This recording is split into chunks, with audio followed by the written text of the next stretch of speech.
கர்த்தருடைய நாமம் மகிமைப்படுவதாக. நாம் 1 கொரிந்தியர் 10வது அதிகாரம், 1 கொரிந்தியர் 10வது அதிகாரத்தில் 1 to 8 வரைக்கும் நம்ம வாசித்து நாம் இன்னைக்கு தியானிப்போம். 1 கொரிந்தியர் 10வது அதிகாரம் 1 அதை நான் தமிழில் WPTC டிரான்ஸ்லேஷனில் வச்சா நல்லாயிருக்கும்னு நினைக்கிறேன். வாசிங்க. நீங்கள் உங்களுடைய சொந்த வேதாமத்தை வச்சுக்கிடுங்க.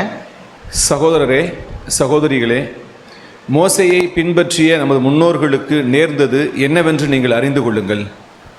அவர்கள் எல்லாரும் மேகத்தின் கீழ் இருந்தார்கள். அவர்கள் அனைவரும் கடல் வழியே கடந்து சென்றார்கள். அந்த மக்கள் எல்லாரும் மேகத்திலும் கடலிலும் மோசேயோடு உள்ள நல்லுறவில் ஞானஸ்நானம் செய்யப்பட்டார்கள். ஒரே வகையான ஆன்மீக உணவை அவர்கள் அனைவரும் உட்கொண்டார்கள். ஒரே வகையான ஆன்மீக பானத்தை அவர்கள் பருகினார்கள். அவர்களோடு இருந்த ஆன்மீக பாறையில் இருந்து அவர்கள் பருகினர். அந்த பாறை கிறிஸ்து. ஆனால் அம்மக்கள் பலர் தேவனுக்கு உகந்தவர்களாய் இருக்கவில்லை. வனாந்தரத்தில் அவர்கள் கொல்லப்பட்டார்கள். நடந்தேறிய காரியங்கள் நமக்கு உதாரணங்களாக அமையும். அந்த மக்கள் செய்த தீய காரியத்தை செய்ய விரும்புவது நின்று இவை நம்மை தடுத்து நிறுத்தும்.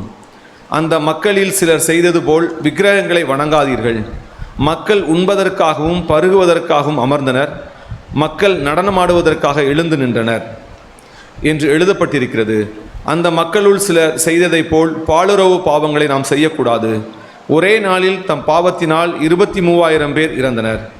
அம்மக்களில் சிலர் செய்தது போல் நாம் கர்த்தரை சோதித்து பார்க்கக்கூடாது. கர்த்தரை சோதித்ததால் அவர்கள் பாம்புகளினால் கொல்லப்பட்டார்கள். அம்மக்களுள் சிலர் செய்தது போல் முறுமுறுக்காதீர்கள். அழிவுக்கான தேவதூதனால் அம்மக்கள் கொல்லப்பட்டார்கள்.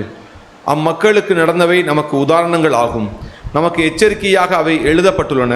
அப்பழைய வரலாறுகள் முடிவடையும் காலத்தில் நாம் வாழ்கிறோம். அதனால் உறுதியாக நிற்பதாக எண்ணும் ஒருவன் விழுந்து விடாதபடி கவனமாக இருக்க வேண்டும். 12 வரைக்கும் வாசிச்சிட்டிங்களா? இந்த வசனத்தை ஏன் நம்ம இப்போ போய் தியானிக்கணும் அப்படின்னா, நம்ம பெரும்பகுதி ரொம்ப ஆழமான சத்தியங்களே நாம் சபையிலே தியானிக்கிறோம்.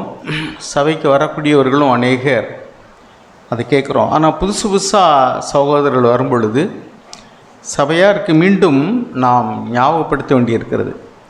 சகோதரர் சகரியாப்பண்ணன் அவர்கள் ஒரு முறை சொன்னது எனக்கு ஞாபகம் இருக்கிறது. புதிய உடன்படிக்கையின் சத்தியம் என்பது உயர்ந்த தரம். அது பழைய ஏற்பாட்டினுடைய போதனை விட, தரத்தை விட உயர்வானது. ஆனால் ஒருவேளை நாம் அதில் விழுந்து விட்டால் கூட பழைய உடன்படிக்கையின் தரத்தை விட கீழே போய்விடக்கூடாது என்று சொல்வார்கள். அருமையானவர்களே, பழைய ஏற்பாட்டில் சொல்லப்பட்டதான காரியங்களை விடக்கூட சிலர் புதிதாய் வருகிறவர்கள் அல்லது ரொம்ப நாள் சபையில் இருந்தாலும் இந்த வார்த்தையில் எழுதப்பட்டது போல் இங்கே என்ன எழுதியிருக்கு, எகிப்திலிருந்து வந்த ஜனங்கள் மேகத்தின் கீழாக இருந்தார்கள், செங்கடலை கடந்து சென்றார்கள். அது எதற்கு அடையாளம் என்றால், தண்ணீர் உள்ளாக கடந்து செல்வது தண்ணீர் ஞானஸ்தானத்திற்கும், மேகத்தின் கீழாக கடந்து செல்வது பரிசுத்த ஆவியானவருடைய அபிஷேகத்திற்கும் ஒப்பானது. அப்படி இருந்தாலும் கூட அதுதான் இங்கே எழுதியிருக்கும். கீழே வாசிக்கிறோம். அந்த மக்கள் எல்லாரும் மேகத்தில் கடலிலும் மோசேயோடு உள்ள நல்லுறவில் ஞானஸ்தானம் செய்யப்பட்டார்கள். ஒரே வகையான ஆன்மீக உணவை அவர்கள் அனைவரும் உட்கொண்டார்கள், மன்னாவை. ஒரே வகையான ஆன்மீக பானத்தை அவர்கள் பருகினார்கள். அவர்களோடு இருந்த ஆன்மீக பாறையிலிருந்து அவர்கள் பருகினர். அந்த பாறை கிறிஸ்து. அப்படின்னா ஒரே போதனை தான், ஒரே கூட்டத்தில் தான் இருக்கிறாங்க, ஒரே உணவைத்தான் உண்டார்கள், ஒரே ஞானஸ்தானம், ஒரே அபிஷேகம். ஆனால் அவர்களில் பெரும்பாலான பேரிடத்தில் தேவன் பிரியமாக இருந்ததில்லை. ஏன் அப்படி பிரியமாக இருந்ததில்லை அப்படின்னு சொன்னால், அதெல்லாம் நமக்கு எதற்காக எழுதப்பட்டிருக்கிறது என்றால், நமக்கு ஒரு படிப்பினைக்காக எழுதப்பட்டிருக்கிறது. 7வது வசனத்தில் வாசிக்கிறோம். டு நாட் பி, நம்ம வேதத்தில் வாசிங்க, ஜனங்கள் புசிக்கவும் குடிக்கவும் உட்கார்ந்து விளையாடவும் எழுந்திருந்தார்கள் என்று எழுதியிருக்கிறபடி அவர்களில் சிலர் விக்கிரக ஆராதனைக்காரர் ஆனது போல நீங்களும் ஆகாதிருங்கள். ஜனங்கள் என்ன செஞ்சாங்களா? புசித்தார்கள், குடித்தார்கள், உட்கார்ந்து விளையாட எழுந்திருந்தார்கள். அப்படின்னா தேர் வர் செக்ஸுவல் இம்மாராலிட்டி அமாங் தம். அவர்களுக்குள்ள பாலியல் ரீதியான பாவங்கள் இருந்தது. பாருங்கள், இன்றைக்கி புதிய ஏற்பாட்டின் காலத்தில் வாழ்கிறோம். நம்ம யாரும் குடிக்கிறத நம்ம அனுமதிக்கிறதே இல்லை. ஆனால் கிறிஸ்துவர்கள் என்று சொல்லிக்கொள்ளவர்கள் சிலர் குடிப்பதாக, சிகரெட் குடிக்கிறதாக, பீடி குடிக்கிறதாக, மதுபானம் குடிப்பதாக ஆங்காங்கே கேள்விப்படும் பொழுது மனதுக்கு வேதனையாக இருக்கிறது. நாம் எல்லாரும் உன்னதமான தேவனுடைய பிள்ளைகள், ரொம்ப உயர்வான ஒரு தராதரமுள்ள கிறிஸ்துவ வாழ்க்கை வாழும்படி நாம் போதிக்கப்பட்டிருக்கிறோம். நல்ல திருச்சபையில் வைத்து தேவன் நம்மை வார வாரம் வார்த்தைகளை தந்து நம்மை வழிநடத்துகிறார். வேதாகமத்தை வாசிக்கும் பொழுதே அதிலே நமக்கு பழைய ஏற்பாட்டின் காலத்தில் வாழ்ந்த மக்களுக்கு மத்தேயு எழுதின சுவிசேஷம் 5ஆம் அதிகாரத்தில் 21 படித்து பார்த்தீங்கன்னா அது பூர்வத்தாருக்கு உரைக்கப்பட்டது. நான் உங்களுக்கு சொல்கிறேன், விபச்சாரம் செய்யாதிருப்பாக என்பது பூர்வத்தாருக்கு உரைக்கப்பட்டது. நான் உங்களுக்கு சொல்லுகிறேன், ஒரு சிறிய இச்சையோடு பார்க்கிற எவனும் அவளுடைய விபச்சாரம் செய்தாயிற்று. அப்படி கொலையை குறித்து, பொய் சாட்சியை குறித்து அப்படியெல்லாம் நிறைய காரியங்களை வாசிக்கிறோம். ஆனாலும் கூட புதிய உடன்படிக்கையின் கீழ் நம்முடைய திருச்சபைக்கு வரக்கூடியவர்கள் கூட சிலர் இன்னும் பொய்யர்களாக இருப்பதையும், பொருளாசை உள்ளவர்களாக இருப்பதையும், இன்னும் நாள் பார்க்கிறவர்களாக இருப்பதையும், இன்னும் மதுபானம் மருந்துகிறவர்களாக இருப்பதையும் கேள்விப்படுகிறதையும், இன்னும் வேசித்தன பாவம் செய்கிறவர்களாக இருப்பதையும் கேள்விப்படும் பொழுது நமக்கு கஷ்டமாக இருக்கிறது. சில நாட்களுக்கு முன்பு விக்கிரக ஆராதனை கோயிலுக்கு முன்னாடி இப்படி கும்பிட்டு ஒருத்தர் போனாருங்கிறதுக்காக சபைக்கு வர வேண்டாம்னு சொன்னோம்.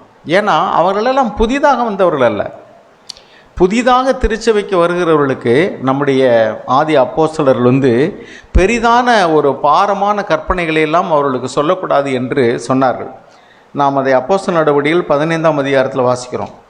ஆதி காலத்தில் அந்த நாட்களில் வாழ்ந்தவர்கள் சிலர் போய் நீங்கள் யூதர்களைப் போல விருத்த சேதனம் பண்ணிக்கொள்ள வேண்டும் என்று போதித்தார்கள். அப்பொழுது அது ஒரு பெரிய குழப்பமானது. அவிசுவாசிகள், அதாவது புறஜாதியார், யூதர் அல்லாதவர்கள் கிறிஸ்துவை ஏற்றுக்கொள்ளும் பொழுது அவர்களுக்கு பெரிய பாரத்தை அவர்கள் மேல் சுமத்துவது போல அந்த போதனை அமைந்தது. எனவே முதலாவது கான்ஃபரன்ஸ் எப்போ நடக்குதுனாக்கும் 1 கொரிந்தியர் அப்போஸ்தலர் நடவடிக்கைகள் 15ஆம் அதிகாரத்தில் தான் நம்ம வாசிக்கிறோம். அப்பொழுது சகோதரர்கள் எல்லாரும் கூடி வந்தார்கள். நம்ம இங்கே வாசிக்கிறோம். 20ஆம் வசனத்தை வாசிங்க. விக்கிரகங்களுக்கு படைத்த அசுசியானவைகளுக்கும் வேசித்தனத்தில் 19 வாசிங்க. 19 ஆதலால் புறஜாதிகளில் தேவனிடத்தில் திரும்புகிறவர்களை கலங்க பண்ணலாகாதென்றும் விக்கிரகங்களுக்கு படைத்த அசுசியானவைகளுக்கும் வேசித்தனத்திற்கும் நெருக்குண்டு செத்ததிற்கும் இரத்தத்திற்கும் விலகி இருக்கும்படி அவர்களுக்கு நாம் எழுத வேண்டும் என்று நான் தீர்மானிக்கிறேன். போதும். அவர்களுக்கு விருத்த சேதனம் போன்ற பல கற்பனைகளை அவர்களுக்கு சொல்லும் பொழுது அவர்கள் மிகவும் பாரமாக எண்ணினார்கள். எனவே அப்பொழுது புதிதாக மனம் திரும்பி வருகிற ஜனங்களுக்கு ரொம்ப பாரமான உபதேசம்லாம் வேண்டாம் என்று சொல்லி எதை அவர்களுக்கு உபதேசிக்கலாம் என்று புறஜாதியாருக்கென்று அவர்கள் கூடி விவாதித்தார்கள். விவாதத்தின் முடிவிலே அவர்கள் 4 காரியங்கள் சொன்னார்கள். முதலாவது என்ன, 20ஆம் வசனத்தில் விக்கிரகங்களுக்கு படைத்ததை புசிக்கக்கூடாது. அதுக்கடுத்து என்ன, வேசித்தனம். அதுக்கடுத்தது நொறுங்குண்டு செத்தது, அடிபட்டு செத்தது. அதுக்கடுத்தது இரத்தத்திற்கும். அப்போ பாருங்கள், இந்த 4ல் 3 சாப்பாட்டை குறித்தே தான் இருக்குது. அது என்னது, ரத்தம் புசிக்கக்கூடாது, நொறுங்குண்டு செத்ததை புசிக்கக்கூடாது, அப்புறம் என்ன செய்யக்கூடாது, விக்கிரகங்களுக்கு படைத்ததை புசிக்கக்கூடாது. இது 3மே புசிக்கிறது குறித்ததான காரியங்கள். ஒரே ஒரு காரியம், வேசித்தனத்துக்கு விலகிருங்கள் என்று சொன்னார்கள். இப்போ விக்கிரகங்களுக்கு விலகிருங்கள் சொல்லலை, விக்கிரகங்களுக்கு படைத்ததை புசிக்கக்கூடாதுன்னு சொல்லும்போது விக்கிரகம் ஒரு பொருளா அப்படின்னு நம்ம நினைக்கலாம். இதே 1 கொரிந்தியர் 10ஆவது அதிகாரத்துக்கு மறுபடியும் திருப்புங்க. 1 கொரிந்தியர் 10ஆவது அதிகாரத்தில் 14ஆவது வசனம் வாசிங்க. எனக்கு பிரியமானவர்களே, விக்கிரக ஆராதனைக்கு விலகி ஓடுங்கள். பாருங்க, அங்கே விக்கிரகங்களுக்கு படைத்ததை புசிக்கக்கூடாதுன்னு தான் சொல்லியிருக்கு. ஆனால் அப்போஸ்தலனாகிய பவுல் அவர் புறஜாதியாருக்கு அப்போஸ்தலனாக ஏற்படுத்தப்பட்டவர். அவர் பின்னாடி அதே விசுவாசிகளுக்கு தான் சொல்லுகிறார், நீங்கள் விக்கிரகங்களுக்கு விலகியிருங்கள், விக்கிரகங்களுக்கு விலகியிருங்கள். அதே 1 தீமோத்தேயு 2ஆம் அதிகாரத்தில் 2 தீமோத்தேயு 2ஆம் அதிகாரம் 22ஆம் வசனத்தில் சொல்லுகிறார், பாழி இச்சைக்கு விலகி ஓடுங்கள். Run from anything that stimulates youthful lust. பாழி இச்சைகளுக்கு விலகி ஓடுங்கள். அருமையானவர்களே, இதை குறித்து நான் ஏன் இப்படி பேசணும்னு யோசிச்சேன்னா, நாம் எண்ணிக்கையில் பெறுகிறது நமக்கு விருப்பமே அல்ல. தேவன் தரம் கெட்டு எண்ணிக்கையில் பெருகுகிற ஒரு கிறிஸ்தவம் அது தனக்குத்தானே அழிவை உண்டு பண்ணிக்கொள்ளக்கூடியது. இன்றைக்கி கிறிஸ்தவர்கள் என்று சபையில் இருக்கிற அநேகர் எப்படி இருக்கிறார்கள்னா, சபைக்கு வருகிறார்கள், நான் சொன்னது போல் ஞானஸ்தானம் எடுக்கிறார்கள், பரிசுத்த ஆவியினால் நிரப்பப்பட்டேன் என்று சொல்லிக் கொள்கிறார்கள். ஆனால் அவர்களுடைய வாழ்க்கையில் தேவனுக்கு பிரியமாய் வாழ்வதில்லை. அவர்களுடைய பழக்க வழக்கங்களில் நிறைய காரியங்கள் தேவனுக்கு பிரியமாக இல்லை. முறுமுறுக்கிறவர்கள், முறையிடுகிறவர்கள், வேசித்தன பாவம் செய்கிறவர்கள், குடிக்கிறவர்கள், வெறிக்கிறவர்கள். பாருங்கள், ஒரு சபையில் ஒரு சகோதரர் குறித்து சொன்னாங்க, அவர் பீடி குடிக்கிறார் பிரதர். ஒருத்தர் குறித்து சொன்னாங்க, அவர் மூக்குப்பொடி போடுறாருன்னு சொன்னாங்க. ஒருத்தர் குறித்து அவர் குடிக்கிறாருன்னு சொல்கிறாங்க. ஒருத்தர் குறித்து அவர் வேசித்தன பாவ முகாந்திரம் இருப்பதாக சொல்கிறார்கள். எல்லாரும் அல்ல, நிச்சயமாக நான் சொல்கிறேன். நம்ம ரத்தம் புசிக்கக்கூடாதுன்னு நினைக்க பாருங்கள். ஒரு விசேஷத்துக்கு போயிருந்தோம், அவங்க இன்னும் ஒரு ஞானஸ்தானமே எடுக்கலை, புதுசாக வந்துக்கிட்டு இருக்கவங்க தான். அந்த சமயக்காரர்கள் சாப்பாடு வைக்கும்போது இது என்ன குழம்புன்னு கேட்டேன். அவங்க சொன்னாங்க ரத்த கூட்டுனாங்க. என்ன ரத்தமா அப்படின்னு கேட்டேன். அவங்க சொன்னாங்க இல்லை ரத்தம் இல்லை. வழக்கமாக அப்படி சொல்லி பழகினதுனால அவங்க சொல்லிட்டாங்க. என்ன வச்சாங்களா அவங்க? ரத்தம் இல்லாமல் நுரையீரல், குடல் என்னென்னத்தையும் போட்டு வச்சுருக்காங்க. எதுக்கு சொல்லுவாருன்னா, அவர்களுக்கு கூட ரத்தம் புசிக்கக்கூடாது என்று விளங்கி இருக்க ரொம்ப நல்லது. ஆனால் நிறைய ஆர்சிக்காரருடைய ஃபங்க்ஷனுக்கு போனோம்னாக்கும் இன்றைக்கும் அவர்கள் ரத்தம் புசிக்கிறார். ரத்தம் சாப்பிடக்கூடாதுங்கிறது புதிய ஏற்பாட்டில் எழுதியிருக்கு. பழைய ஏற்பாட்டில் ஏற்கனவே இருக்குது, நமக்கு தெரியும். லேவியராகமும் 17வது அதிகாரம். ஒரு ஆர்சி சாமியார் பிரசங்கம் பண்ணதை நான் கேட்டேன் சமீபத்தில். அதாவது யூடியூப்பில் ஒரு சின்ன கிளிப் மெசேஜு யதார்த்தமாக பண்ணும்போது அது வந்துச்சு, அதை போட்டு கேட்டேன். அவர் சொல்கிறாரு, நீங்கள் நல்ல நேரம் கெட்ட நேரம் பார்க்குறீங்க, அப்புறம் இப்போ ஒரு ஃபங்க்ஷன் வைக்கிறீங்க, கூப்பிட்டு நீங்கள் ஆசீர்வதிங்க, ஜெபம் பண்ணுங்க அப்படின்னு சொல்கிறீங்க.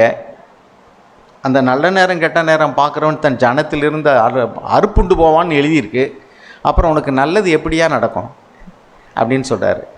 பரவாயில்ல, அந்த மட்டுக்குமாவது அவங்க ஏதோ ஒரு சிலராவது இப்படி போதிக்கிறாங்களேன்னு ஒரு ஆறுதல். ஏன்னா இன்றைக்கி அங்கே வேதத்தினுடைய போதனையும் அங்கே இல்லை, பெரும்பாலும் இல்லை. ஸோ நாம் ரொம்ப போதிக்கிறோன்னு சொல்கிறோம், ஆனால் இங்கேயும் ஒரு சிலர் இன்னும் விளங்கி கொள்ளாமையே தலையாட்டி பொம்மைகளாக இருக்கிறது நமக்கு ரொம்ப கஷ்டமாக இருக்குது. சிலர் ஃபங்க்ஷன் வைக்கும்போது மறைமுகமாக நல்ல நேரம் பார்க்குறாரு. நாம் அதை பார்க்குறதே இல்லை. ஏதாவது ஒருத்தர் பத்திரிகை கொடுத்தா வாங்குகிறோம், நம்ம வாட்டில் போகிறோம். ஆனால் கடைசியில் பார்த்திங்கன்னா அன்றைக்கி அது ஏதாவது ஒரு நல்ல நாள், விசேஷமான நாள், விசேஷமான நேரம் அப்படின்னு கேள்விப்படும்போது மக்கள் இன்னும் எவ்வளோ தூரத்துக்கு எந்த மட்டும் 2 நினைவுகளால் குந்தி குந்தி நடப்பீர்கள். ஒரு பக்கம் தேவனுடைய சபையில் நம்ம ஐக்கியப்படுறோம், ஆண்டவருடைய வார்த்தை கேட்குறோம், ரொம்ப உத்தமமான விசுவாசிகளை போல் காட்டிக்கொள்கிறோம். இன்னொரு பக்கம் அந்தரங்கத்தில் அவங்க எப்படி இருக்கிறாங்க? உங்களை கவனித்து கொண்டு இருக்கிறதான பிள்ளைகள் நிச்சயமாக மாய்மாலக்காரர்கள் தான் வளருவார்கள். அதில் எந்த சந்தேகம் கிடையாது, அவர்களுக்கு விசுவாசமே இருக்காது. ஒரு சகோதரன் தன்னுடைய பிள்ளைகளை குறித்து சொன்னார், நான் ஒரு காலம் திருச்சபையில் உள்ள மூப்பொருளை குறித்து நான் வீட்டுகளில் இருக்கும்போது நான் குறைவாக பேசினதே இல்லைன்னார். அந்த பிள்ளைகளுக்கு அவ்வளோ ஒரு நல்ல பண்புகள் இருக்குது. எல்லாரும் அந்த பெண்களை திருமணம் செய்துள்ளவருக்கு ஆர்வம் காட்டுறாங்க. காரணம் என்னென்னாக்கும், அந்த பிள்ளைகள் அவங்க ரொம்ப வளர்ந்த பெற்றோர்கள் கிடையாது, ஊழியம் செய்கிறவங்க கிடையாது. நான் எதுக்கு இதெல்லாம் சொல்கிறேன்னாக்கும், நம்முடைய பிள்ளைகள் நாம் செய்யக்கூடிய ஒவ்வொரு காரியங்களையும் பார்த்து கொண்டு இருக்கிறார்கள். எந்த பெற்றோர்கள் எல்லாம் சபையில் உள்ள சகோதரர்களை குறித்தோ அல்லது மூப்பொருளை குறித்தோ, மூப்பொருள் விட்டுருங்க, சபையில் உள்ள சகோதர சகோதரர்களை குறித்து கூட பிள்ளைகளை வைத்து கொண்டு குறை பேசி கொண்டிருந்தால் அந்த பிள்ளைகளுக்கு சபையில் உள்ள சகோதரர்கள் மேலே நம்பிக்கையே இருக்காது. இங்கே என்ன தான் ஜெபம் பண்ணட்டும், என்ன தான் இது பண்ணட்டும், அந்த பிள்ளைகளுடைய அடித்தளத்தில் பதிப்பெல்லாம் இதுக்கெல்லாம் ஒரு முக்கியத்துவமே கிடையாது. எங்கள் அப்பாவுக்கு மதிப்பு கிடையாது, எங்கள் அம்மாவுக்கு மதிப்பு கிடையாது, எங்கள் அண்ணனுக்கு தம்பிக்கு இப்படி மதிப்பு கிடையாதுங்கிற எண்ணம் தான் இருக்கும். அவர்கள் நிச்சயமாக வளரும் பொழுது நீங்கள் அவர்களுக்கு ஆசீர்வாதத்தை எதிர்பார்க்க முடியாது. ஏனென்றால் அவர்கள் அவிசுவாசிகளாக வளர்கிறார்கள், மாய்மாலக்காரர்களாக வளர்கிறார்கள். இதெல்லாம் ஒன்றும் தப்பு கிடையாது. ஏனென்றால் பெற்றோர்களை அவர்கள் பார்த்து கொண்டு இருக்கிறார்கள். ஒரு வசனத்தை உங்களுக்கு நினைவுபடுத்துகிற சமீபத்தில் ஒரு ஆர்டிக்கிளை படித்தது. என்னாகமம் 27வது அதிகாரம் 3வது வசனம். எங்கள் தகப்பன் வனாந்தரத்தில் மரணம் அடைந்தார். அவர் கர்த்தருக்கு விரோதமாக கூடின கோராகின் கூட்டத்தாரில் சேர்ந்தவர் அல்ல. தம்முடைய பாவத்தினாலே மரித்தார். அவருக்கு குமாரர் இல்லை. ஒரு வரியை பார்த்தீங்களா? கோராகினுடைய புத்திரர் போல எதிர்த்து நிற்கிற பாவத்தை அவர் செய்யலை. ஆனாலும் எப்படி செத்தாரா? எப்படி செத்தார்? தம்முடைய பாவத்திலே செத்தார். எப்படி இருக்கு? நம்முடைய பிள்ளைகள் எழும்பி எங்கள் அப்பா இறந்து போயிட்டாரு, அவர் பாவத்தில் செத்து போயிட்டார் இப்படின்னு சொன்னால் எப்படி இருக்கும்? அது என்ன பாவங்கிறது நமக்கு தெரியாது. ஒருவேளை கோராகின் புத்திரர் போல் எதிர்த்து நின்று சாகலை, அதை மட்டும் கிளியராக சொல்கிறாங்க. ஆனாலும் பாவத்தில் செத்தாருங்கிறாங்க. பாவத்தில் செத்தாருன்னா அது என்ன பாவமாக இருக்கலாம்னா, ஒருவேளை அந்த வேவு பார்த்துட்டு வந்த 12 வேவுகாரர்கள் போனாங்களே, அதில் 10 பேர் அவிசுவாசமாக பேசினார்கள். அவர்கள் எல்லாரும் பெரிய அரக்கர்களை போல் இருக்கிறாங்க, நம்மளாம் அவங்களுக்கு முன்னாடி வெட்டுக்கிளிகளை போல் இருக்கிறோம், நம்மளாம் போய் அந்த தேசத்தை சுதந்திரித்து கொள்ள முடியாது, அவிசுவாசமாய் பேசினார்கள். அவர்களை குறித்து தேவன் சொன்னார், இவர்கள் இந்த சந்ததி ஒருத்தரும் கூட, ஒரு ஆண் மகன் கூட எங்கே போக முடியாது, நான் வாக்குத்தத்தம் பண்ணின கானான் தேசத்துக்கு போக முடியாது என்று சொல்லிவிட்டார், அந்த 2 பேர் தவிர. இன்னும் அருமையானவர்களே, இந்த பெண்கள் என்ன சொல்கிறாங்க, எங்கள் தகப்பன் பாவத்தில் செத்தார், ஆனால் கோராகின் புத்திரர்கள் எதிர்த்து நின்ற பாவம் செய்யலை, ஆனால் வேறு ஏதோ பாவத்தில் செத்தார். அப்போ நம்முடைய பிள்ளைகள், அந்த பிள்ளைகளுக்கு எப்படி தெரியும் அவர் பாவத்தில் செத்தார்னு? பாவம் செஞ்சதை பார்த்துருக்காங்க. என்ன பாவம்?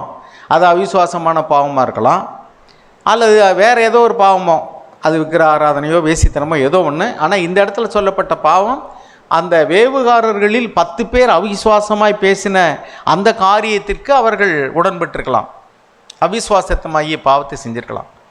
இப்போ நம்மை குறித்து நம்முடைய வீட்டில் இருக்கக்கூடியதான பிள்ளைகள் நாம் மரிக்கும்போது, எங்கள் அப்பா அந்த பாவத்தை செய்யலை, ஆனால் அவர் பாவத்தில் தான் செத்தார் அப்படின்னா நல்லா இருக்குமா? இப்போ நிறைய பேர் நம்ம வயது சென்றவர்கள் கூட இன்றைக்கி அநேக பாவங்களுக்கு உடந்தையாக இருக்கிறார்கள். ஒரு சிலர் அவர்கள் வீட்டில் இருக்கக்கூடிய பிள்ளைகளே சொல்கிறார்கள், பீடி குடிக்கிறாங்க, அல்லது சினிமா பார்க்குறாங்க, சீரியல் பார்க்குறாங்க, அல்லது குடிக்கிறாங்க. இப்படிலாம் நம்முடைய பிள்ளைகள் உங்களை பார்த்துக்கிட்டு இருந்தாங்கன்னா, இது எந்த இடத்துல சொன்னாங்க தெரியுமா? இது அதுக்கு முந்தின வசனத்தை பாருங்கள். சும்மா தனியாக எங்கேயோ சொன்னதில்லை. ஆசரிப்பு கூடார வாசலிலே மோசேக்கும் ஆசாரியனாகிய எலியாசாருக்கும் பிரபுக்களுக்கும் சபை அனைத்திற்கும் முன்பாக நின்று சொல்றாங்க, எங்க அப்பா பாவத்தில் செத்து போயிட்டார். எவ்வளவு ஒரு நிர்பந்தமான காரியம் பாருங்க.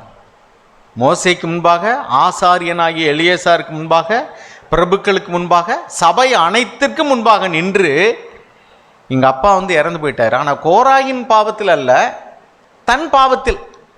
அது என்னன்னு சொல்ல.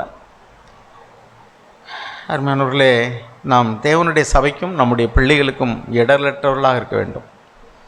சில காரியங்கள் பாருங்கள், சிலர் விக்கிரக ஆராதனை செய்கிறது, சிலர் நல்ல நேரம் கெட்ட நேரம் பார்க்குறது. பாருங்கள், நீங்கள் உங்கள் வீட்டில் ஒரு விசேஷம், ஏதோ ஒரு காரியம் சபைக்கு தெரியக்கூடாது. நம்ம வீட்டில் ரகசியமாக இன்றைக்கி என்ன கிழமை, என்ன ஜாதி, அல்லது என்ன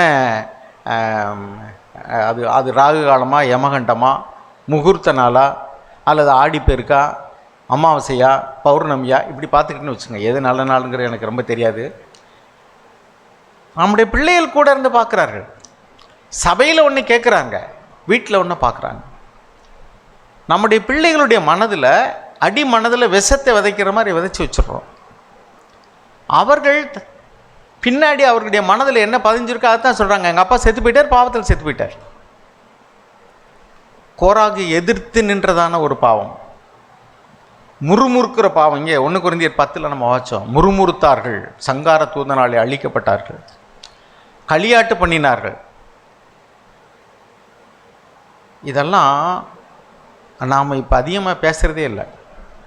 ஆனால் அங்கொன்று இங்கொன்றுமாக சில மனிதர்கள் சபைக்கு கூட இன்னுமாக இப்படிப்பட்ட பாவங்களை செய்து கொண்டிருக்கிறார்கள் என்றால், அவர்கள் மாத்திரமல்ல, அவர்களுடைய பின் சந்ததிக்கும் அது ஒரு சாபக்கேடு போல தான் இருக்கும். இன்னும் ஒரு காரியத்தை நான் உங்களுக்கு சொல்ல விரும்புகிறேன். இப்பொழுது நான் டீப்பாக போகும்படி என்ன சொல்ல விரும்புகிறேன்னா, 19வது அதிகாரம் லேவியராகமம் 26வது வசனம். இரத்தத்தை குறித்து, நொறுங்குண்டு செத்ததை குறித்து, அல்லது விக்கிரகங்களுக்கு படைத்ததை குறித்து நான் அதிகமாக பேச விரும்பலை. 3 காரியம் அதை பற்றி தான் இருக்குது. அதை பற்றி நான் அதிகமாக பேச விரும்பல. ஏன்னா நம்ம எல்லாருக்குமே அது ஓரளவு தெரியும்னு நினைக்கிறேன். தெரியாட்டாலும் இப்போ தெரிஞ்சுக்கிடுங்க. அதுக்கடுத்து வந்து லேவியராகமம் 19வது அதிகாரம் 26வது வசனம். யாதொன்றையும் இரத்தத்துடன் புசிக்க வேண்டாம், குறி கேளாமலும் நாள் பாராமலும் இருப்பீர்களாக. குறி கேட்காதீர்கள் அப்படின்னா ஜோசியம் பார்க்காத, நாள் பார்க்காத, நல்ல நாள் கெட்ட நாள் பார்க்காத. நான் சொன்னேன், புதிய உடன்படிக்கையின் கீழ் வாழக்கூடிய நாம் பழைய உடன்படிக்கையின் தரத்துக்கு போயிடக்கூடாது. அந்த தரத்துக்கு கீழே அங்கேயே வந்து என்ன தரம் பார்க்கக்கூடாதுன்னு எழுதியிருக்கு. அப்போ போய் புதிய உடன்படிக்கையின் கீழே இருக்கவங்க போய் நல்ல நாள் பார்க்குறது, ராகு கால யமகண்டம் பார்க்குறது, வளர்பிறை தேய்வரை பார்க்குறது, அல்லது முகூர்த்த நாள் பார்க்குறது, இதெல்லாம் எங்கே போய் சொல்கிறது? அப்புறம் ஆசீர்வாதம் எங்கேருந்து வரும்? 31வது வசனத்தை வாசிங்க, 32வது வசனத்தை வாசிங்க. லேவியராகமம் 19ஆம் அதிகாரம் 31, 32. அஞ்சனம் பார்க்கிறவர்களை நாடி குறி சொல்கிறவர்களை தேடாதிருங்கள், அவர்களாலே தீட்டுப்பட வேண்டாம். நான் உங்கள் தேவனாகிய கர்த்தர்.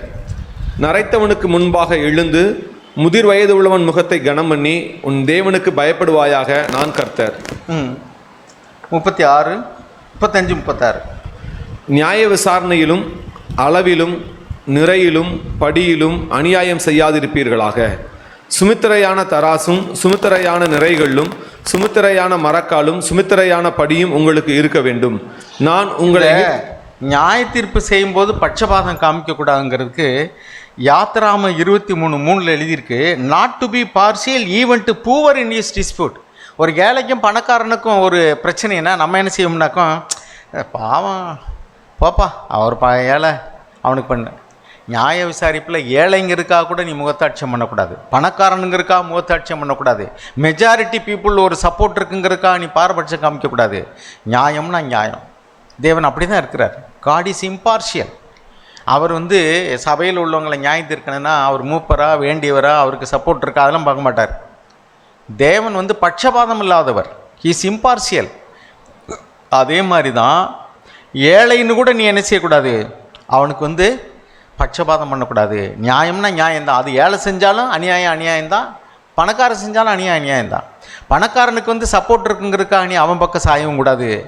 ஏழை ஐயோ பாவம் அதனால் அவன் பாவம் செஞ்சுட்டா விட்டுருன்னு சொல்லவும் கூடாது. நியாயம்னா நியாயம். அது ஏழையாக இருந்தாலும் சரி பணக்காரனாக இருந்தாலும் சரி அப்படி தான். அதுதான் பட்சபாதம் இல்லாமல் நியாயம் இருக்கிறது. வேணா அந்த வசனத்தை வாசிங்க. யாத்ராமம் 23வது அதிகாரம் 2-3 வசனங்களை வாசிங்க. யாத்ராமம் 23, 2-3. தீமை செய்ய திரளான பேர்களை பின்பற்றாதிருப்பாயாக. வழக்கிலே நியாயத்தை புரட்ட மிகுதியானவர்களின் பட்சத்தில் சாய்ந்து உத்தரவு சொல்லாதிருப்பாயாக. வியாச்சியத்திலே தருத்தினுடைய முகத்தை பாராயாக. பார்த்தீங்களா? You shall not follow the masses in doing evil. Majority ஒரு பக்கம் இருக்கிறாங்கிறதுக்காக, அதாவது மெஜாரிட்டி பீப்புள் வந்து தப்புனா தப்பு, ரைட்னா ரைட்டு, அதான் உலகம். ஆனால் தேவனுடைய பகுதியில் எப்படி தெரியுமா? மெஜாரிட்டி பீப்புள் வந்து ஒன்றை ரைட்டுன்னு சொன்னாலும் தேவனுடைய பார்வையில் தப்புனா தப்பு தான். மெஜாரிட்டி பீப்புள் வந்து ஒன்றை தப்புன்னு சொன்னாலும் தேவனுடைய பார்வையில் ரைட்னா ரைட்டு தான். ஸோ மெஜாரிட்டி மைனாரிட்டிலாம் தேவனுக்கு முன்பாக கிடையாது. தேவன் வந்து பாதம் இல்லாமல் நியாயம் இருக்கிறவர். எனவே ரொம்ப தெளிவாக எழுதியிருக்கு பாருங்க, 2-3 வசனம். Don't follow the masses in doing evil, nor shall you testify in a dispute so as to turn aside after a multitude in order to pervert justice. நீதியை நியாயத்தை திரித்து சொல்வதற்கு மெஜாரிட்டி பீப்புள் சப்போர்ட் பண்ணுறாங்கன்னு செஞ்சிடாத. அதுக்கடுத்து என்ன இருக்கு? nor shall you be partial to a poor man in his dispute. அவன் ஏழையாக இருக்கிறாங்க கூட அவனுக்கு வந்து வியாஜியத்தில் ஒரு தீர்ப்பில் வந்து அவனுக்கு பாரபட்சம் காமிக்காத. நியாயம்னா நியாயம், yes for yes and no for no. அதுக்கடுத்து 8வது வசனம் அதில் வாசிங்க. பரிதானம் வாங்காதிருப்பாயாக. பரிதானம் பார்வையுள்ளவர்களை குருடாக்கி நீதிமான்களின் பரிதானம்னா லஞ்சம் வாங்காத.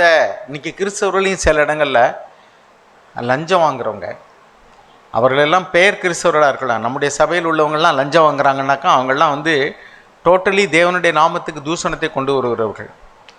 அந்த பரிதானம்ங்கிறது நேரடியாக லஞ்சமாக வாங்காமல் வேறையாவது ஒரு பொருளாக, in kinds, not in terms of money but in terms of kinds. Jack எங்களுக்கு சொல்லிக் கொடுத்த சொல்கிறேன், எந்த ஒரு சகோதரனோடையும் சபையில் நீங்கள் ஐக்கியம் வச்சுக்கிடுங்க, ஆனால் அந்த ஐக்கியத்துக்குள்ளே பட்டயம் விழ முடியாத இடைவெளி இல்லாத நெருக்கம் இருக்கக்கூடாதுன்னு பார். அப்படின்னு என்ன அர்த்தம்? தகப்பனோ தாயோ மனைவியோ பிள்ளைகளோ சொந்தக்காரர்களோ உறவினர்களோ சபையில் உள்ள யாராக இருந்தாலும் சரி, பட்டயம் விழ முடியாத இடைவெளி ஒரு நெருக்கம் உனக்குள்ளே இருக்கக்கூடாது. அப்படின்னா என்ன அர்த்தம்னாக்கும், தேவனுடைய வார்த்தையாகிய பட்டயம் அப்படின்னா அவங்க யாராக இருந்தாலும் சரி சொல்லக்கூடிய லெவலுக்கு வந்து நீ விடுதலையாக இருக்கணும். நான் ரொம்ப பழகிட்டேன், எப்படி நான் இவர்கிட்ட போய் இப்படி சொல்கிறது அப்படின்ற பட்சபாதம் அவனுக்கு இருக்கவே கூடாது. அதுதான் உன் தகப்பனையாயிலும் தாயையாயிலும் சகோதரனையாயிலும் சகோதரியாயிலும் மனைவியாவது பிள்ளையாயிலும் என்னை காட்டிலும் அதிகமாக நேசித்தால் நீ எனக்கு மாத்திர நல்ல. அதுதான் ஆண்டவருடைய வார்த்தை. அதுக்கடுத்து 9ஆம் வசனம், அந்நியனை ஒடுக்காயாக. பாசிங்க. எகிப்து தேசத்தில் அந்நியர்களாய் இருந்த நீங்கள் அந்நியனுடைய இருதயத்தை அறிந்திருக்கிறீர்களே. போதும்.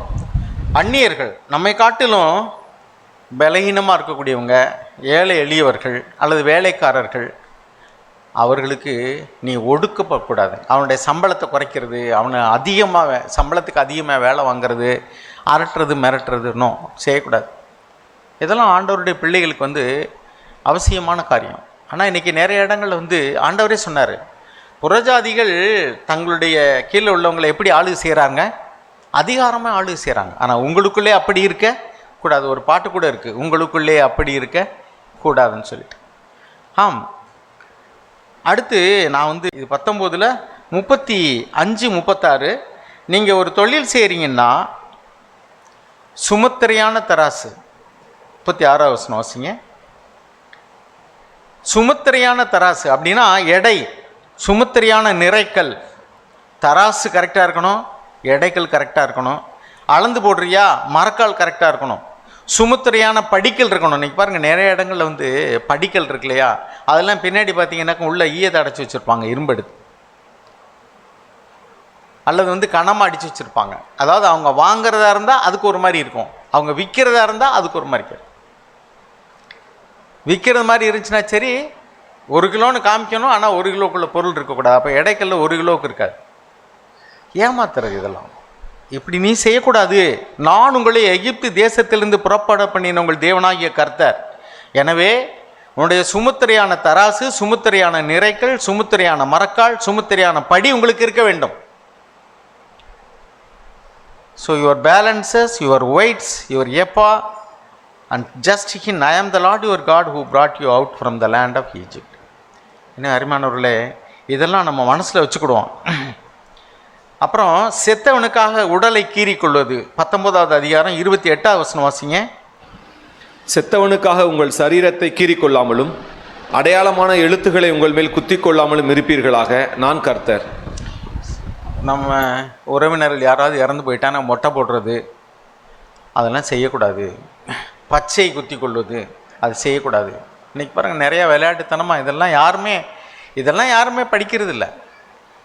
அதுதான் நான் சொன்னேன், புதிய உடன்படிக்கையின் கீழே வந்து மேலான ஒரு சத்தியத்தை தான் ஆண்டவர் நமக்கு சொல்லியிருக்காரு ஒழிய தரம் தாழ்ந்து வந்து மோசமாக போங்கன்னு சொல்லவே இல்லை. சுயாதீனம் என்ற பேரால் எதை வேணாலும் செய்யலாம் அப்படிங்கிற நிலைமைக்கு நம்ம ஒரு காலம் போகவே கூடாது. ஏனென்றால் நம்முடைய தேவனாகிய கர்த்தர் சகலத்தையும் அறிந்திருக்கிறார். அப்புறம் பாருங்கள், பழைய ஏற்பாட்டின் காலத்திலேயே ட்ரெஸ்ஸில் எப்படி இருக்கணும்னு கூட இருக்குங்க. பாருங்கள், சாப்பாட்டில் எப்படி இருக்கணும், ட்ரெஸ்ஸில் பாருங்கள். உபாகமம் 22ஆவது அதிகாரம் 5-12 வாசிங்க. உபாகமம் 22.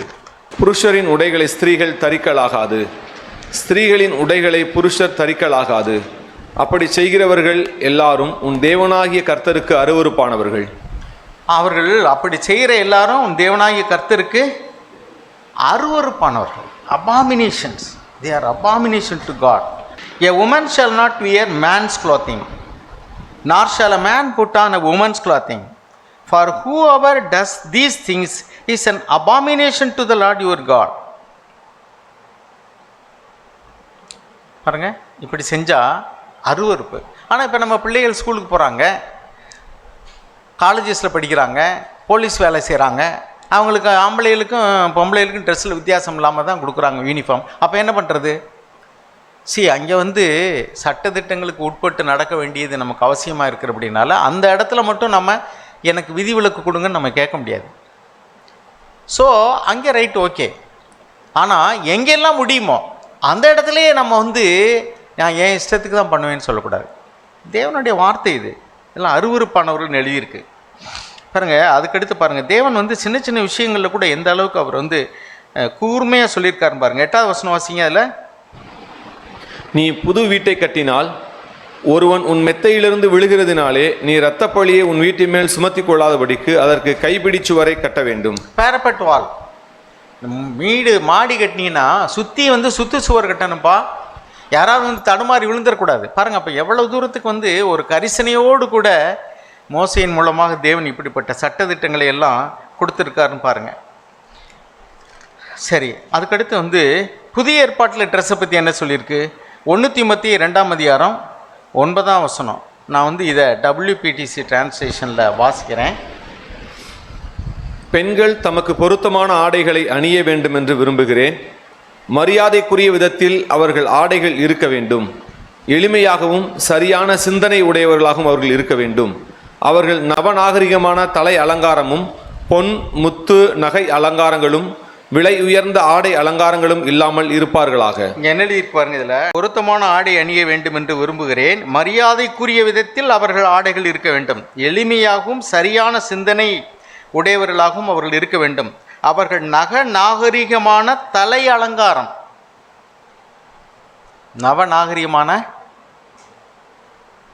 ஒரு இடத்துக்கு போயிருந்தேன். கல்யாணம் ஆணுன்னு பொண்ணை காமிக்கிறவங்க பார்த்தீங்கன்னா அப்படியே தலையெல்லாம் அப்படி வித்தியாசமாகலாம். இப்போல்லாம் நவநாகரிகமான சிகை அலங்காரம், தலை அலங்காரம். இதெல்லாம் நம்ம சுற்றி இருக்கிறவங்கள பார்க்குறோம். Where from we copy these customs? உலகத்தால் கரைபடாதபடி காத்துக்கொள்வது தான் சுத்தமான பக்தி அப்படின்னு யாக்கோபு எழுதுகிறாரு. 1 ரோமருக்கு எழுதின நிருபம் 12ஆம் அதிகாரத்தில் வாசிக்கிறோம். Don't copy the customs and behaviours of the world. உலகத்தில் உள்ளவருடைய பழக்க வழக்கங்களை கற்றுக்கொள்ளாதீர்கள். மெஜாரிட்டி பீப்புள் இப்படி தான் இருக்கிறாங்க.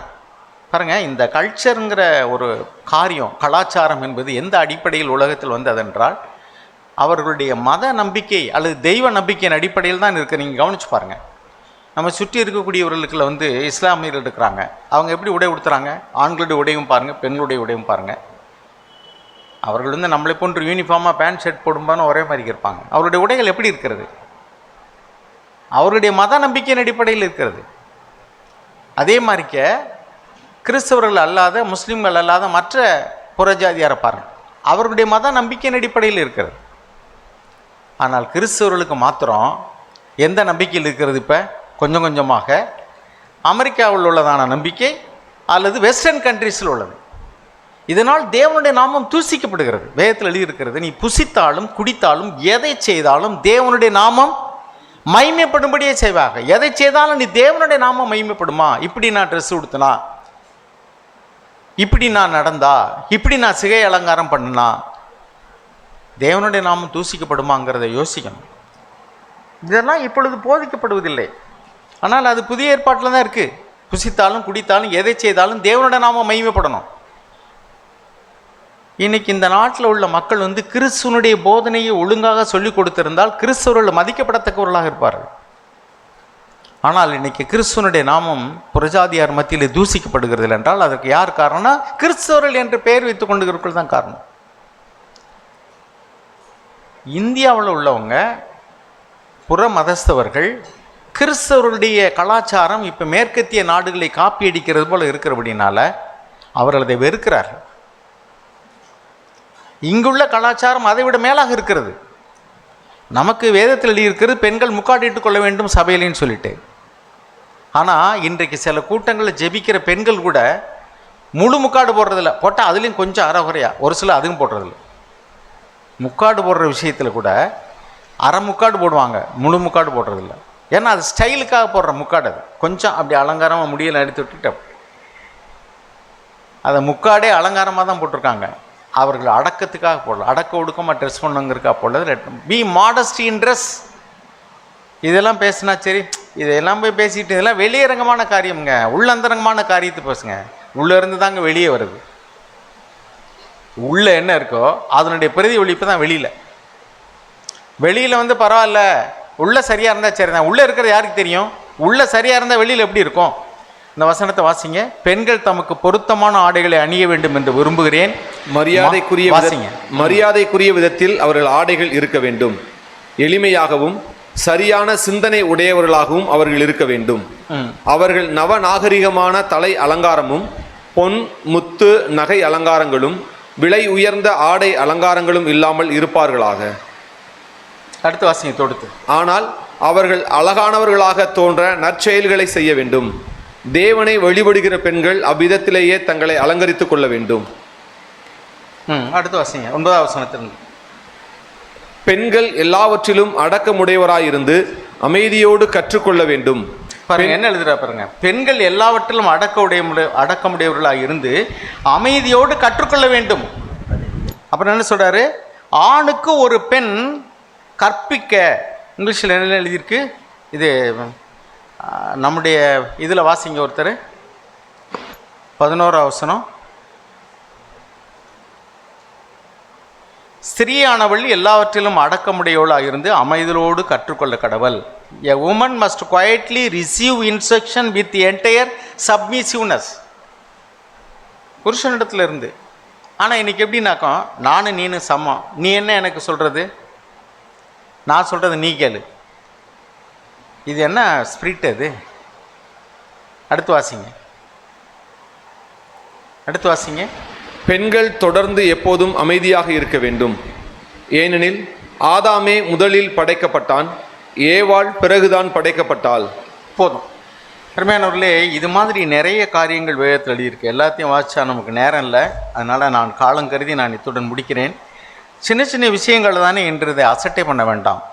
பெரும்பாலும் ஒரு சின்ன ஓட்டையை நீங்கள் அடைக்காமல் விட்டிங்கனாக்கோ அதாவது பெரிய ஓட்டையாயிடும். அது ஓட்டையும் மோட்டையும்பாங்க வயல்கள் இல்லாம். அதே மாதிரி தான் சின்ன சின்ன காரியங்கள் தானே நம்ம கவனம் செலுத்தாமல் விடுறதனுடைய விளைவு என்னென்னா பெரிய காரியங்களையும் அவர்கள் எளிதாக எடுத்துக்கொள்கிறார்கள். அருமையானவர்களே, கிறிஸ்தவர்களுக்கென்று ஒரு கலாச்சாரம் உண்டு. அதுக்கு வேதத்திலிருந்து தான் அந்த வார்த்தைகளை நாம் கற்றுக்கொள்ள வேண்டும். நமக்குள்ள கலாச்சாரம் எங்கேருந்து வரணும்?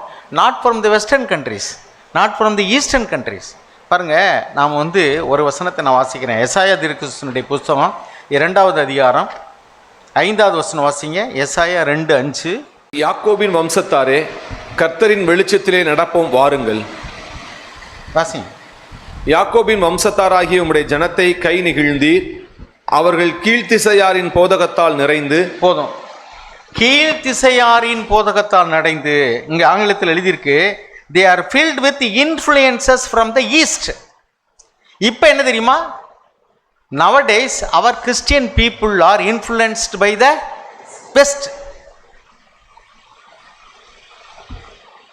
இன்னொன்று எழுதியிருக்கு, தாடியை ஓரத்தில் சிறைக்காதேன்னு எழுதியிருக்கு. தாடியை நான் ரொம்ப டீப்பாக போக விரும்பல, அதெல்லாம் எக்ஸ்டர்னல் திங்ஸு. ஆனால் சில விஷயங்களாவது நாம் கொஞ்சம் கேர்ஃபுல்லாக இருக்கோம். அடுத்து வாசிங்க.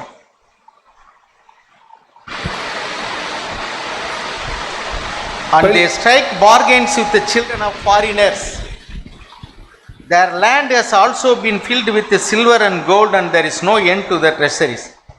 அவங்க இந்த ஜோசியம் பார்க்கறது, நல்ல நாள் பார்க்கறது, அப்புறம் அவர்கள் தேசம் வெள்ளியினாலும் பொன்னினாலும் நிறைந்திருக்கிறது, அவர்கள் பொக்கிஷங்களுக்கு முடியல. பணம் இன்னைக்கு கிறிஸ்தவர்கள் மத்தியில் செழிப்பின் உபதேசங்கிற ஒரு உபதேசம். அது என்னன்னா, கர்த்தர் உன்னை ஆசீர்வதிப்பார், நீ பணக்காரனாக இருப்பாய், நீ ஏழையாக இருக்க மாட்டாய். இதெல்லாம் எங்கேருந்து இந்த உபதேசம் வந்திருக்கு? அங்கே எழுதியிருக்கு. இந்த இன்ஃப்ளூயன்ஸ் எங்கேருந்து வந்துச்சுன்னா ஈஸ்ட்லேருந்து வந்தது. அவர்கள் குதிரைகளுக்கு முடிவில்லை அப்படின்னா என்ன அர்த்தம்? இப்போ காரு, பங்களா, வீடு, வாகனங்கள் உங்கள் தேவைக்காக வாங்கக்கூடிய எதையும் நான் சொல்ல.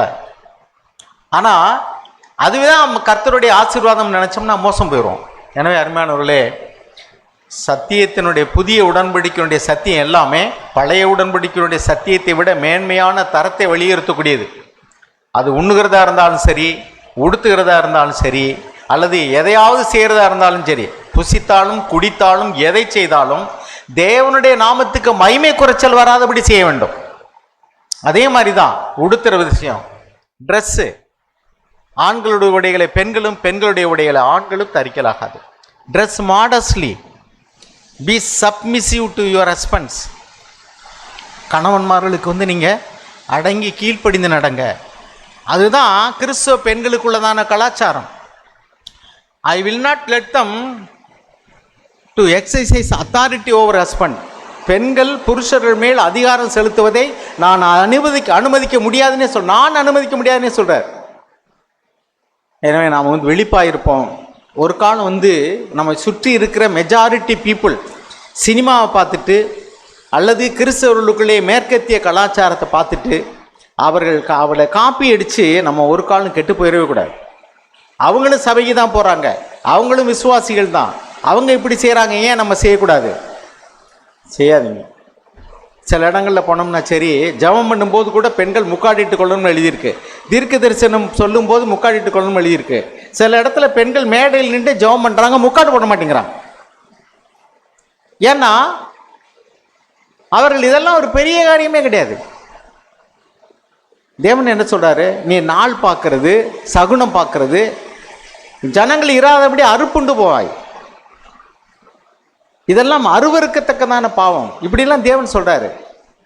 எனவே அருமையானவர்களே, இதெல்லாம் சின்ன விஷயம்னு நம்ம சொல்ல வேண்டாம். நம்ம சுற்றி இருக்கிற ஜனங்கள் மத்தியில் நாம் வெளிச்சமாக இருக்கணும். அவர்களை காட்டிலும் மேன்மையான தரம் உள்ளவங்களா இல்லைன்னா, அது வாங்கல் கொடுக்கல்களோ, பண விஷயமோ, ஆண்கள் பெண்களோடு பழகிறதோ, வேசித்தனத்தின் பேர் முதலாய் உங்கள் மத்தியில் சொல்லப்படக்கூடாதுன்னு எழுதியிருக்கு. வேசித்தனத்தின் பேர் முதலாய்,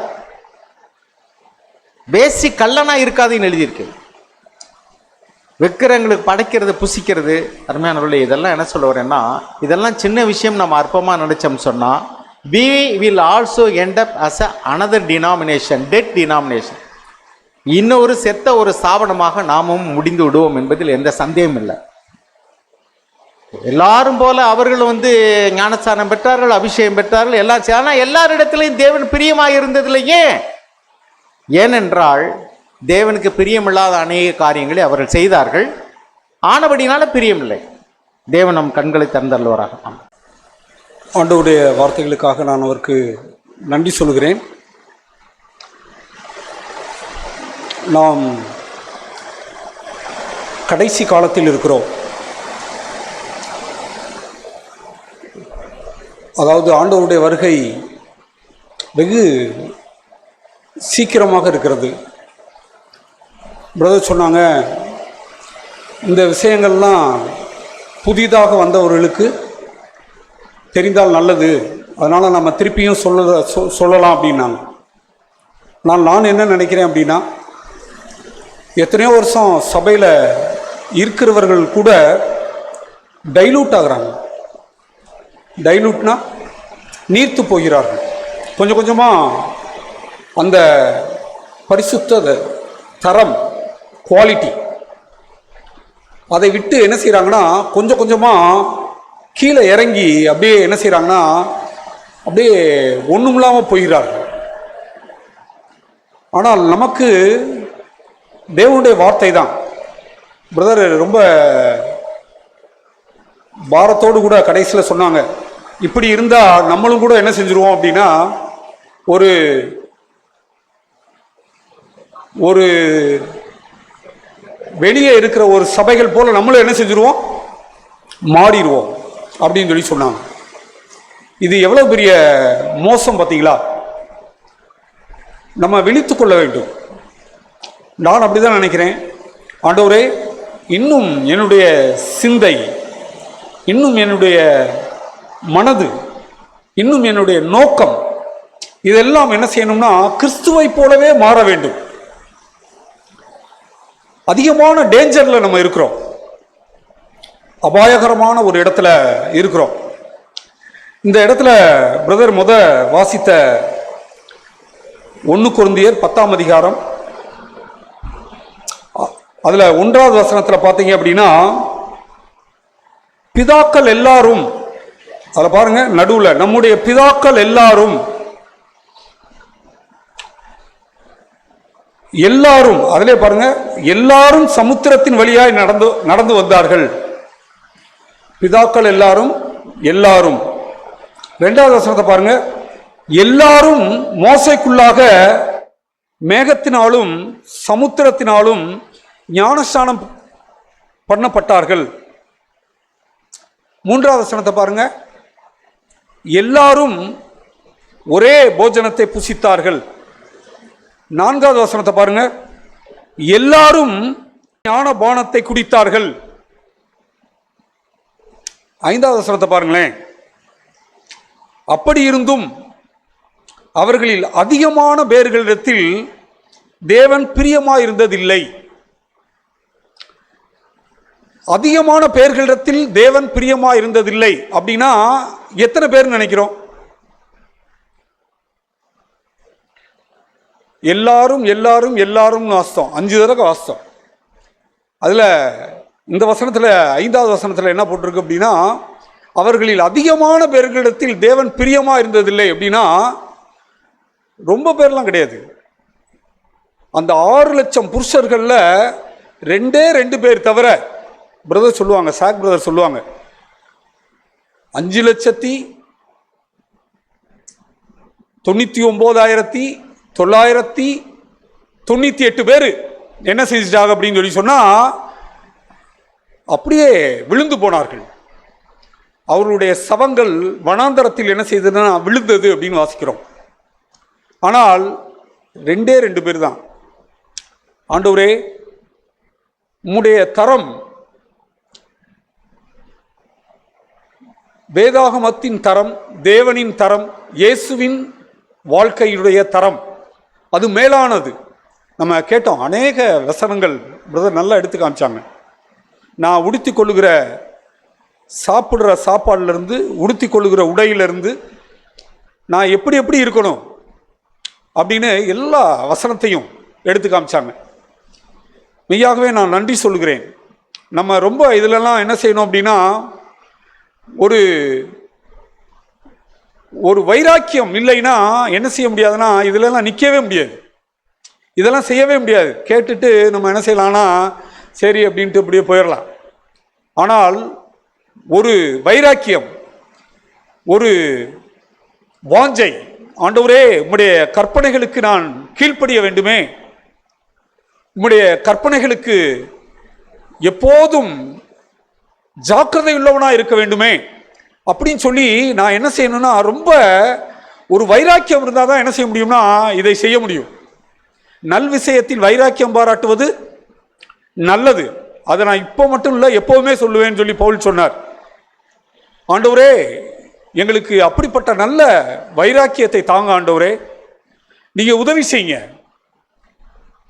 இப்பொழுது நம்ம வாஸ்தவம் யாத்திராகமத்தில் பாவத்திலே மரித்தான், நம்மளை குறித்து அப்படி எழுதப்பட்டுச்சுன்னா என்ன இருக்கு?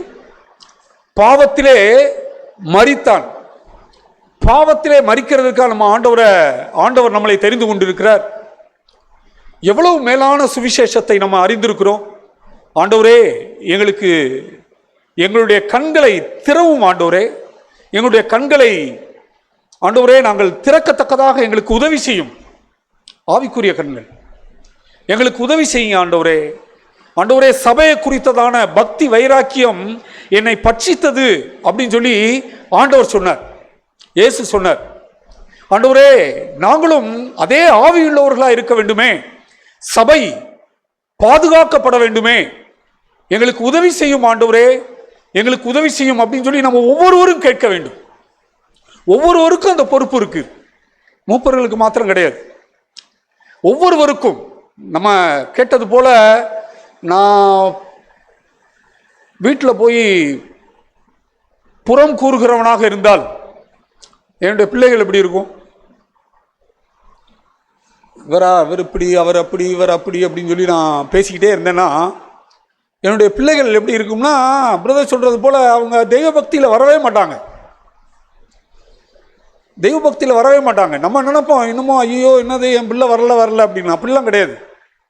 ஆண்டவரே, எங்களுக்கு உதவி செய்யும். நம்ம கேட்கணும், ஆண்டவரே, நாங்கள் தெய்வ பக்தியாய் உம்முடைய கற்பனைகளுக்கு பயந்து நடுங்கி ஆண்டவரே ஜீவிக்க எங்களுக்கு உதவி செய்யும் ஆண்டவரே, எங்களுக்கு கிருபை தாரும் ஆண்டவரே அப்படின்னு சொல்லி நம்ம கேட்டாதான் ஆண்டவர் என்ன செய்வார்னா நமக்கு அப்படிப்பட்டதான கிருபையை தந்து சபையாய் நம்ம வழிநடத்த முடியும். அப்படி இல்லைன்னா நம்ம நீர்த்து போய்விடுவோம், டைலூட் ஆயிடுவோம். வேண்டாம் ஆண்டவரே, எங்களுக்கு உதவி செய்யும் அப்படின்னு சொல்லி ஒரு நல்ல ஆவி நம்மளிடத்தில் எப்போதும் இருக்க வேண்டும்.